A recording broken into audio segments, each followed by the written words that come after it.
So this is a video on how to start a, concept modeling of a chair, and I'll show you how to set up the units and set up the grid, and also set up the 3D template objects to as a guideline to start drawing the basic profile curves.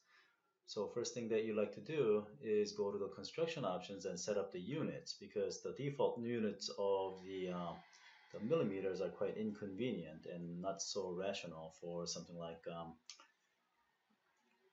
furniture design. And reset the grid so that the grids reflect the units, and you can exit out of there. And you also would want to go to the construction option and set up the grid preset so that each grid unit is something that you like to work in. So something like 1 inch per grid, and 4 subdivisions would be 1/4 inch per fine grid mesh here. Or you can set it up so that you have 12 inches per one grid, but have 12 subdivisions. So if you do that, you will have one dark grid to be 1 foot, which is actually a pretty good thing if you're doing something human scale, because that would represent a foot, and then you can rapidly just visualize that's a foot, that's another foot, that's another foot, and so forth. So this is my personal preference for something like a chair. So with that in mind, then let's create a little box. So here's a cube. You have to type in a unit position of 0. You can actually highlight this prompt line by pressing the Tab key on the keyboard, and then press type in 0. And then Alias assumes that its XYZ position value is 0, 0, 0. So that cube is here. You can back up and see it. And the default size for these objects is 100 by 100 by 100, which is actually quite large. So you can scale that. This is a marking menu with the Shift, Control, and middle mouse button. And I will scale that 15 by 15 by 15. Once again, Alias assumes that the one number is applied to X, Y, and Z scale. So that will be 15 by 15 by 15. And you can verify these sizes if you go to the information window for the object. Shift, Control, marking menus, plus right mouse button, information window. It gives you the 15 by 15 by 15 scale unit. So I won't necessarily be explaining all these marking menus and all these keys that were explained in the previous video. So please refer to those for those basic user interface aspects. So we have a 15 by 15 by 15 box here, and then I will shade that. And then I would like to have the bottom of this box to be on the grid 0 amount. So let's do Alt W to go to the front view. I need to reset the pivot point to the bottom of this box. I'm using my right mouse button to constrain the movement of the pivot point. And then let me do the Control Alt. I just reset the pivot point to the bottom of the box, and I snapped that by using the Control Alt right mouse click to snap it onto the line. And then let me move it, right mouse click to constrain it vertical, and then Alt right mouse button to snap it to the grid. So what I've done is that I have moved this box so that the bottom of the box is on the ground at 0 height. So let me do Alt L. So now this will be the guideline for the seat, because seat I would like it to be around 15 inches high off the ground, and also width of about 15 inches, and then also front to back about 15 inches. That's within the range of the sort of standard proportion for chairs. So I'd like to assign this box to a layer so that I can, and so you go to layers, new, and then right mouse and go assign. And then these are just, I'll call it box templates. These are guideline objects. So I can make that invisible if I want. And I would like to duplicate this object, you can do Control C and Control V, or preferably, just duplicate the object, because if the object is very complex, Control C and Control V will take up a lot of memory. When you do that, the new duplicate is sitting at the same place as the original. So you want to move that away. Right mouse click, move it upwards. I did undo here to illustrate the fact that there's two there. If I do pick object, you get a list of object because there's two of them there. So I'm going to take the second one and move it up. And this one I will use the snapping feature. Right mouse click and then just do Control Alt right mouse, and then I snapped the bottom of that box to the top of the first box. And at this point I am ready to set this layer as a reference. And reference you uh, layer, if you make the layers reference, then you can snap objects to what is on that layer, but you cannot pick it, select it, or make changes to it. So that it's a good state. But before I do that, let me do one thing. Let me make it pickable, and then let me just increase the resolution of the patch precision.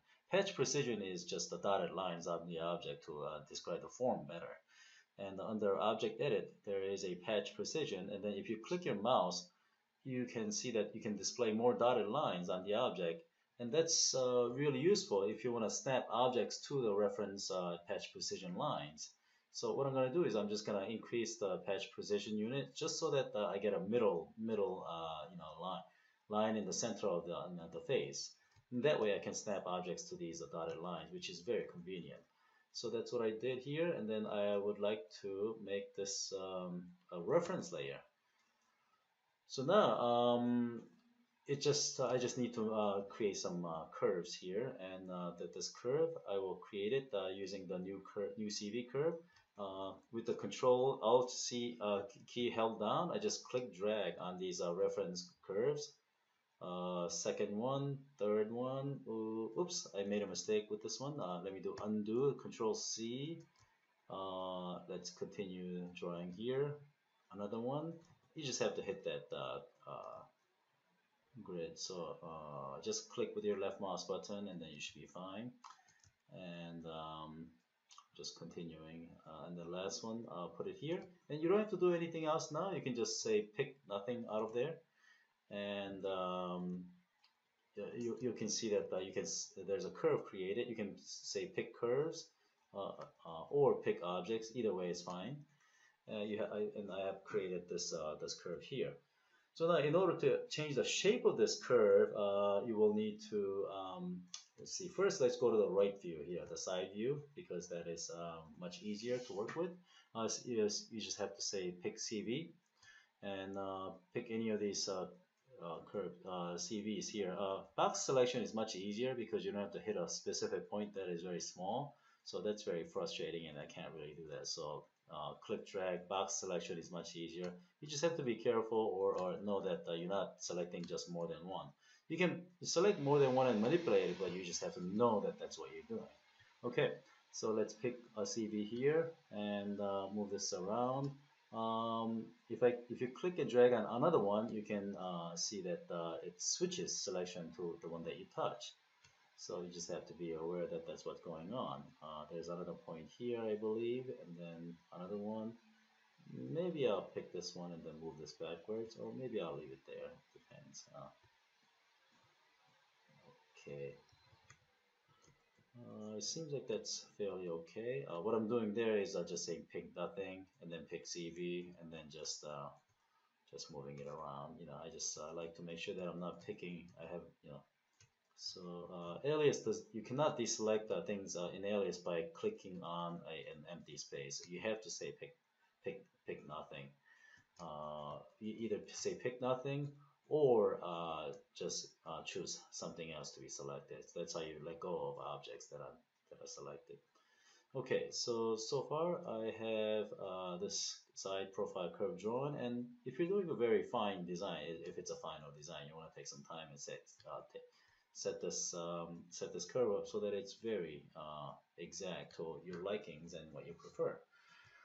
Okay, so with that curve drawn, what I can do is I can make a duplicate of this curve and then copy it to the other side.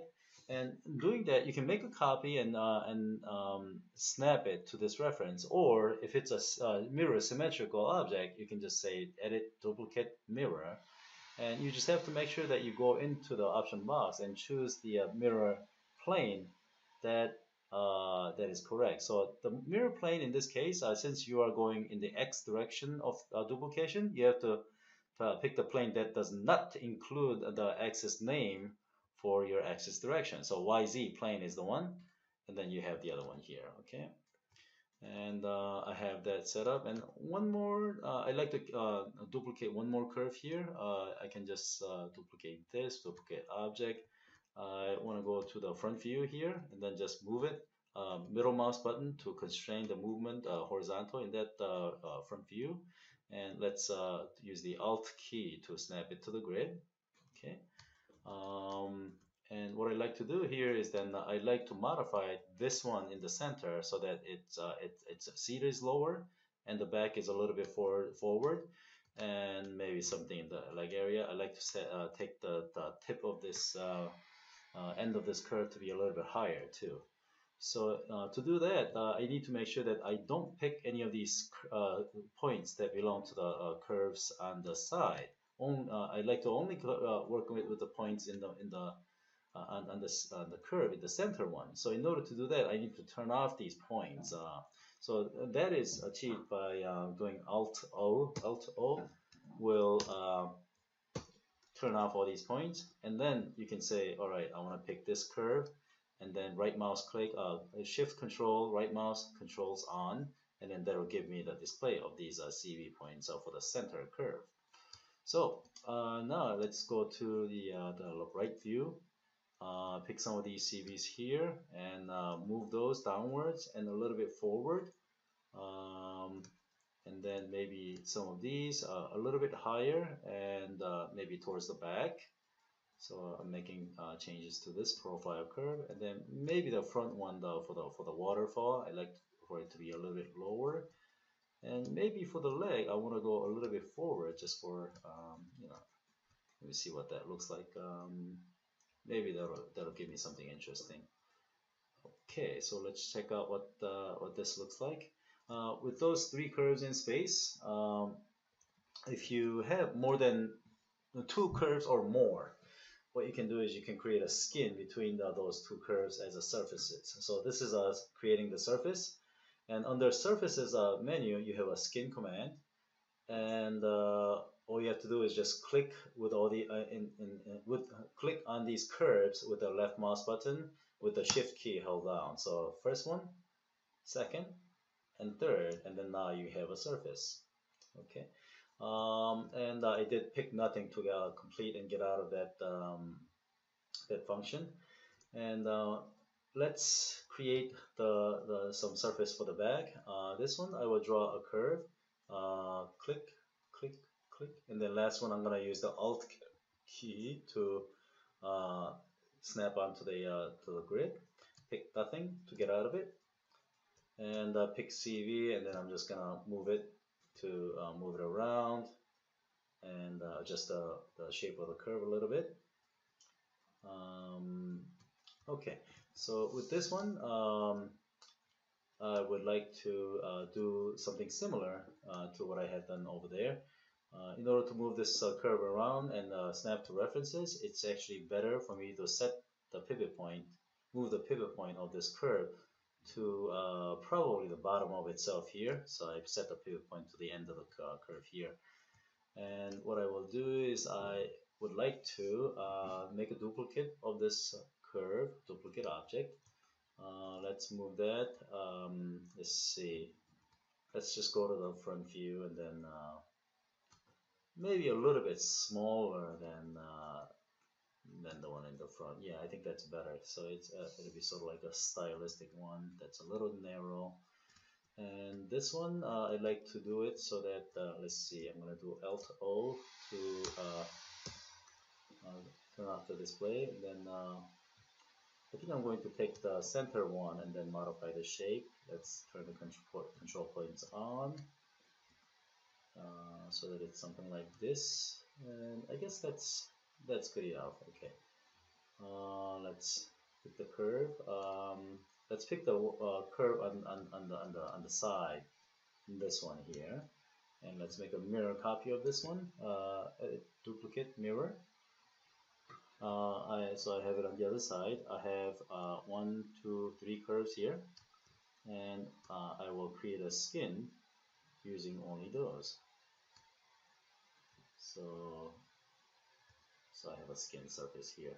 Now you notice that I have purposefully made this surface larger than necessary, and that is because it's much better to do that and intersect with this surface to trim this extra off rather than trying to make the end of this surface exactly to meet this surface here.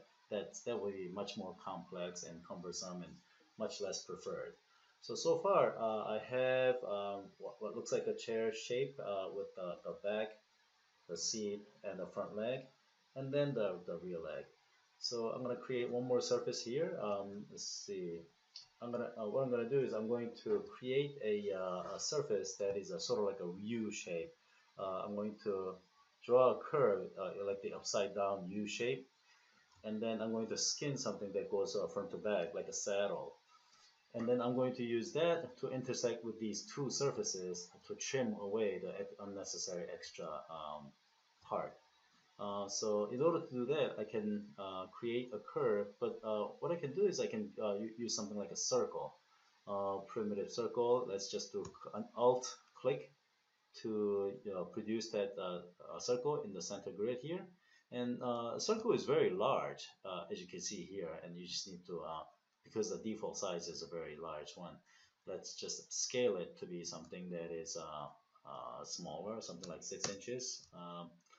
And maybe a little bit bigger, so something like this, and right mouse click to stretch it up and down, constrain the movement, um, pick the CV, and then if you pick two CVs on either side of the pivot point and then do a scale, you can do symmetrical changes. So this is a left mouse button, but if you use the middle mouse button, you can scale only horizontal direction, which is very convenient. So I highly recommend it for you to use these advanced moves here. So something like this here. Okay. So what that gives me is a nice oops scales. All right. So that gives me something that is a nice curve without too much difficulty. And what I will do is I'm going to detach. I'm going to detach this curve. Let's see. Maybe I don't have to detach it. Actually, I will detach it like down here. You see where these edit points are on the curve here? You can use those to detach. So detaching operation is under object edit, attach, detach. And you can put these markers here for detaching, but if you combine it with the control key, the marker will snap to the points on the curve. So here, I'll press the space bar to complete, and then put another marker with the control key, space bar, and now the curve, the circle has been detached to two different parts, the upper and the lower part. I don't need the lower part, so I will delete that one. And then if you don't need some of these points here, you can delete some of them too. Just hit the delete key and then and so forth. So same thing. So you have a nice decent curve that you can use. I'm just refining this so that it's a little bit more like okay. So you can spend a lot of time just refining these refining these curves so that it's really exact and what you want, and that's a lot of times that's a benefit. You can do some really nice fine modeling that way. But here I'm going to move on. So I will move this one to the front portion of the chair, and I will do a snap here, and put this one in the front, and then I will make a duplicate of this one and move that one move to the back of the chair. And if I create a skin surface between these two, then I will get something like this. Uh, I missed the click there, so okay, there you go. Now what you want is you want a very clear overlap between surfaces here. I have a good overlap between this surface and this surface here, but I don't have a good one here. This back one is more narrow than this U shape here. So what I can do is I can just pick this curve that was back here, pick curves, pick it here, and then I can scale that down. So let's see. If I simply scale this, I'm in the front view here, scale, my middle mouse button to scale it down, and then you will see that the update happens on the perspective window. So let me rescale this perspective window so that you see that, and also the front view. So I still have this curve selected here, and I'm just scaling that so that it's wider, narrower, and then I can say, hey, you know what? When this surface intersects this surface, I have this much left over. And what you see here, the bright side here, that's sort of like going to be the leg, real leg. So you can do that, and then you can make comparison between this leg and this leg. You know, whether you want it like really wider or narrower. You know, you can make those kind of decisions. So let's go back to something. I'm just gonna work visually here. So that looks good to me. And maybe I can pick some of these CVs here and move this around. Oh, I'm picking some CVs here for the center curve, so I don't want to do that. So let's do Alt O to turn the points off, and then pick the curve here, and then just turn the control point on that. And then let's pick that curve surface and then move it up and down. So something like that. That's a little way too low. That's not really attractive looking. So let's yeah. So that looks about right to me. Okay. So let's so I have these surfaces made, and then what I can do is I can let's see. I can go ahead and start trimming some of these away. And trimming surfaces is actually quite good in Alias, but trimming is a two-step operation. Before you trim anything, you need to mark the surfaces where they should be trimmed. But right now, there is no information that describes where the trimming should occur on any of these surfaces. So what you need to do is you need to produce the mark then those on the surfaces, and those marks are called curve on surfaces. So here, let me show you. In order to create a curve on surface that defines where to trim here for this surface here, okay, you need to intersect this surface with this surface here. So before I do that though, let me invisible some of these things here. I'm gonna invisible, put away the template box, and I am also going to pick all the curves and then produce a layer, and right mouse assign, and all the curves I will put away, because if you have the curves saved, you can always produce a lot of these surfaces later, and not worry about like losing information and so forth. So now I only have the surfaces, and I can. Okay, so this is what you do. Let's intersect these. Let's see. Pick these two surfaces, the seat and the rear leg, okay? And then intersect those with the saddle shape surface. So that would be an intersect command, and click, and that should give you the curve on surfaces. It's hard to see with the shading, but if you take off the shading, you will see that these green curved on surfaces have been produced. So pick curve on surface, and you will see that these curved on surfaces are here, and they are located on the contour of these surface here. So let me toggle the grid off so that you see only the object. Yeah, so now I am ready to trim away these surfaces. So let's do this, create trim surface, and let's see, I didn't want to open the option box, trim surface. Click on the surface that you want to trim, and then click in the area that you want to keep, and click on keep here, which is the default, and then or the space bar, either one will work in this case. And what's happened is that this inside of the U shape has been trimmed away for this seat surface here. And let's repeat the operation here for the rear leg surface. So for this red leg surface, I like to trim away this inside, and then I already have the curve on surface drawn for that. So let's do that. Trim surface. Click on the surface here, and then click in the area that you want to keep. That is the marker for keep area, spacebar, and then that completes the trimming, and I have this area trimmed away.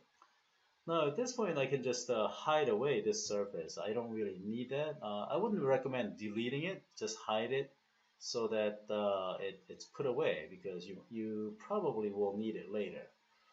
So actually assign, there you go. Okay, I didn't assign it the first time.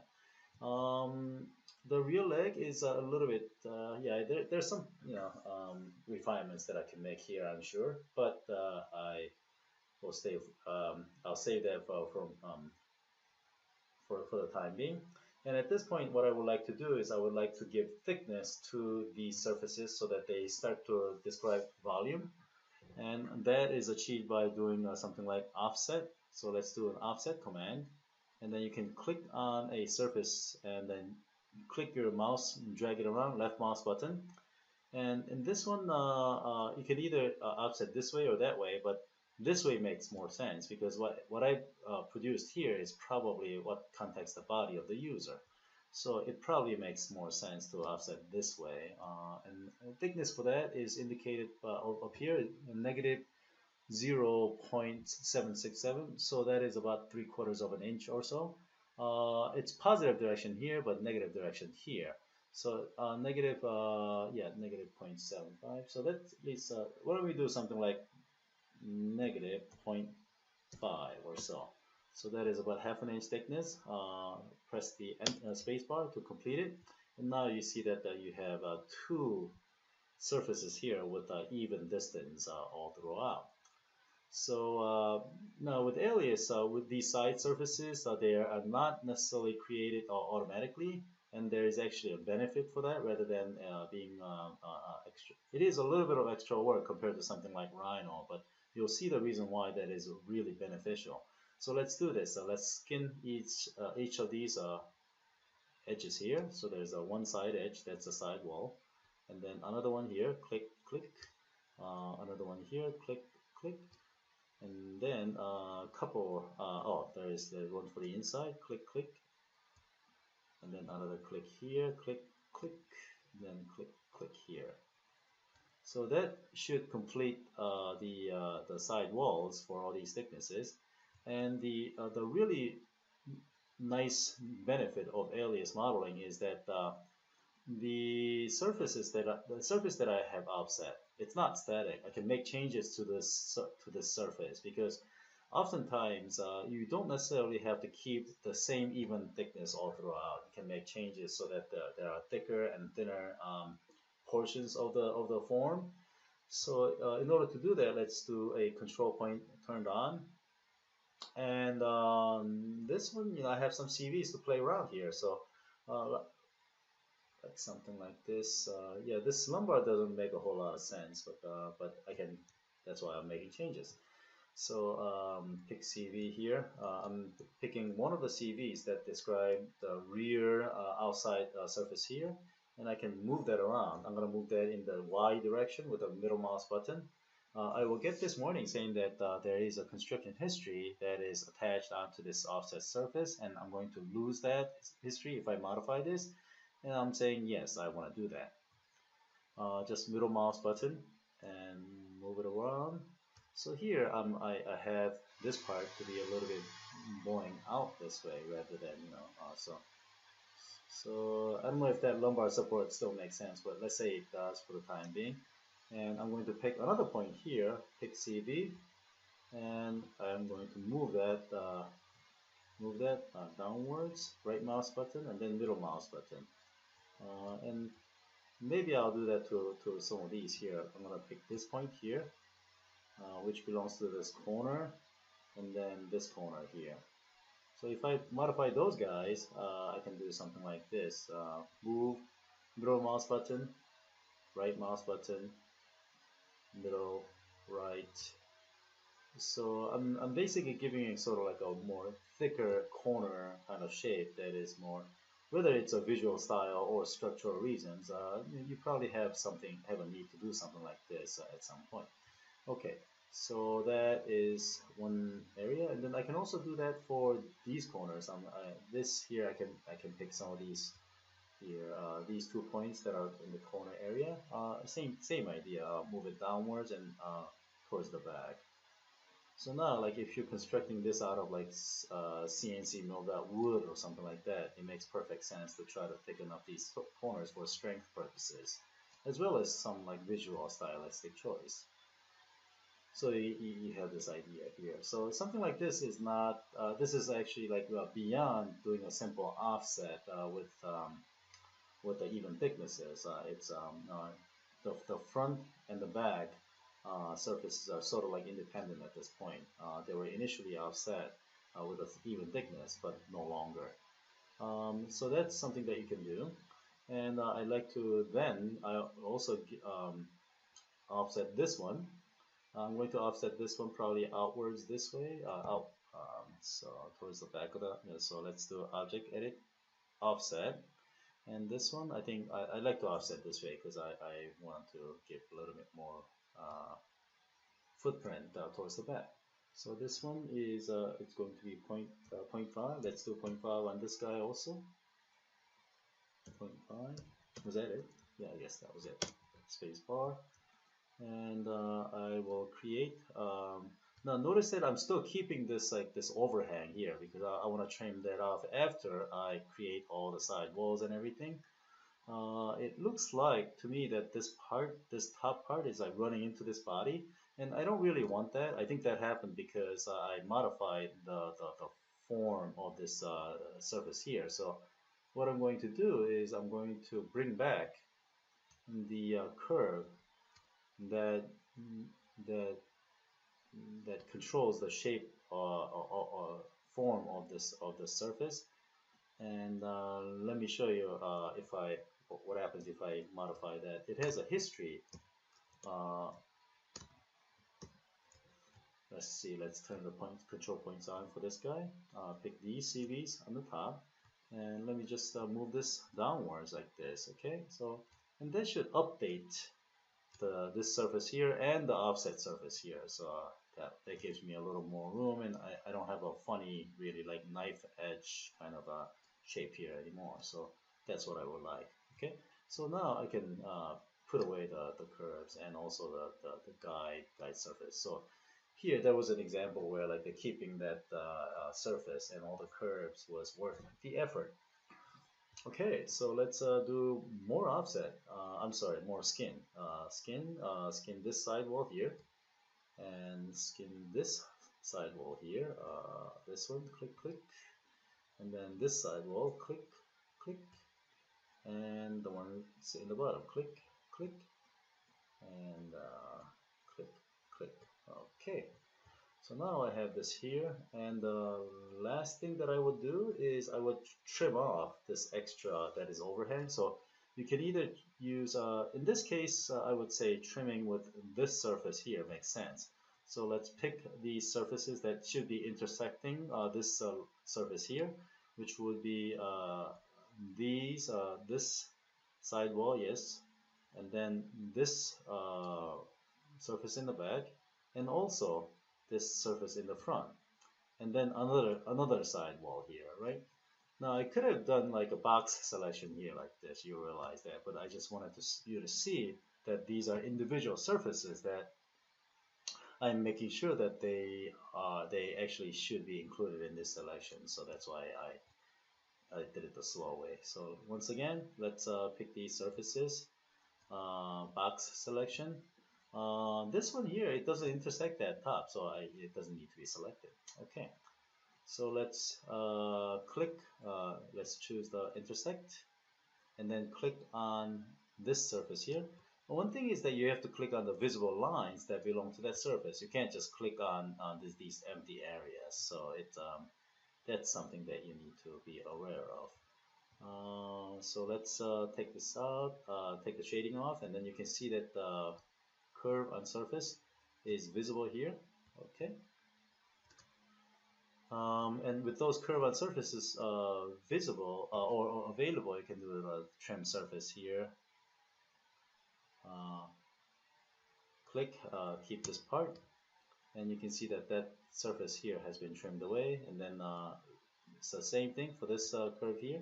Click, click, and then that trims away. And then I need to trim the side walls to click, click, space bar, click, click, space bar, and it looks like the trimming has been completed. So that is the general structure for this chair. Oh boy, I don't like this real leg design already, but it's that's why you do these things quickly so that you can see what you like or don't like. Okay, so but anyway, so that's the general approach of producing a chair design, something like this at concept level, and arrive here. And at this point, you are either ready to move into further detailing operations within Alias, or um, export these surface geometry to other CAD software like SolidWorks or Pro-E or CATIA or what have you. And that is entirely up to the workflow and the project planning. If you're working independently and if you have all the software available, you can do whatever you need to. But oftentimes, decision has to be made on which package of software to use for the next stage of the development.